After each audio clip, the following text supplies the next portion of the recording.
കണ്ടോ, ഇതിന്റെ ഉള്ളിൽ കാണാൻ നല്ല ഭംഗിയിലെ ക്യാരറ്റ് ഇതാ നല്ല വൃത്തിയാക്കി കഴുകി വെള്ളത്തിലൊക്കെ ഇട്ട് വെച്ചിട്ടുണ്ട് കേട്ടോ. ഇതിന് നിന്ന് സ്ലൈസ് ആയിട്ട് ചെറുതാക്കി അരിഞ്ഞിടുക. അപ്പൊ ഈ വല്യുള്ളിയും ഇതേപോലെ നന്നായിട്ട് അങ്ങോട്ട് അരിഞ്ഞിടുക. അടുത്തതായിട്ട് ക്യാപ്സിക്കം, ഇത് നമുക്ക് ചെറുതാക്കി അരിയും. ക്യാബേജാണ് ഇതേപോലെ ഇങ്ങനെ അരിഞ്ഞെടുക്കുക. മല്ലിയിലേതാ ഞാൻ അരിഞ്ഞുകൊണ്ടാണ് ഇപ്പൊ നിങ്ങളോട് ഇത് പറയണേ. 3 മുട്ട പുഴുങ്ങി വെച്ചിട്ടുണ്ട്. ഇത്ര പെട്ടെന്ന് ആ ഒരു മുട്ടയെ നമ്മൾ ഇങ്ങനെ കുനുകുനാക്കി മാറ്റിയത്. വേഗം മിക്സ് ചെയ്യട്ടെ. പുഴുങ്ങി വെച്ചിട്ടുള്ള മുട്ട നമ്മൾ ഇതാ മുഴുവനും ചേർത്തിട്ടുണ്ട് കേട്ടോ. ഇനി നമ്മൾ അരിഞ്ഞു വെച്ചിട്ടുള്ള ഐറ്റംസ് ഇതിന് ആവശ്യത്തിന് അങ്ങനെ കുറച്ച് ചേർത്ത് കൊടുക്കാം. അന്ന് ഞാൻ ചെയ്തില്ലേന്നില്ലേ ആ ഒരു മയോണൈസിന്റെ വീഡിയോ, അതിലുള്ള മയോണൈസ് ആയിട്ടോ ചേർത്ത് കൊടുക്കാം. കുരുമുളക് പൊടിയും കൂടി ഇതിന്റെ മുകളിലേക്ക് ഇട്ട് കൊടുക്കണ്ട കേട്ടോ. കുറച്ച് ഉപ്പിന്റെ ഒരു കുറവുണ്ടായിരിക്കും, ചേർത്ത് കൊടുക്കണേ. മിക്സ് ചെയ്യട്ടോ. ബ്രെഡിന്റെ ഉള്ളിലേക്ക് നമ്മൾ ഉണ്ടാക്കി വെച്ചിട്ടുള്ളത് ഈ ഒരു നല്ല ടേസ്റ്റി ആയിട്ടുള്ള ഈ ഒരു ഫില്ലിംഗ് ഇല്ലേ അങ്ങോട്ട് നിറച്ച് കൊടുക്കുക. വേറെ ബ്രെഡ് ഉണ്ടല്ലോ, അതിനെ എടുത്തിട്ട് കവർ ചെയ്യാം. വീണ്ടും അതുപോലെ ഉണ്ടാക്കിയെടുക്കാം. പാത്രമൊക്കെ നന്നായിട്ട് ചൂടായിട്ടുണ്ട്. കുറച്ച് നെയ്യും കൂടി ഇങ്ങനെ ആക്കി കൊടുക്കണേ. ആക്കി വെച്ചിട്ടുള്ള ആ ഒരു ബ്രെഡ് എടുത്ത് അങ്ങോട്ട് ടോസ്റ്റ് ചെയ്തെടുക്കാം. കുറച്ച് നെയ്യും കൂടി ഇങ്ങനെ ആക്കി കൊടുക്കാം. പതുക്കെ അങ്ങോട്ട് മറിച്ചിട്ട് കൊടുക്കാം. മറ്റേ ഭാഗമായിട്ടുണ്ട്,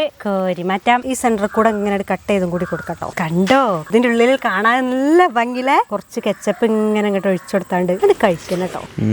ആ മയോണൈസ് കുറച്ച് കട്ടിലുണ്ട്. ഉള്ളിലത്തെ സാധനമൊക്കെ നല്ല ക്രീമി ആയിട്ട് നിൽക്കുന്നുണ്ട്. ഉള്ളിലെ രക്ഷയില്ല.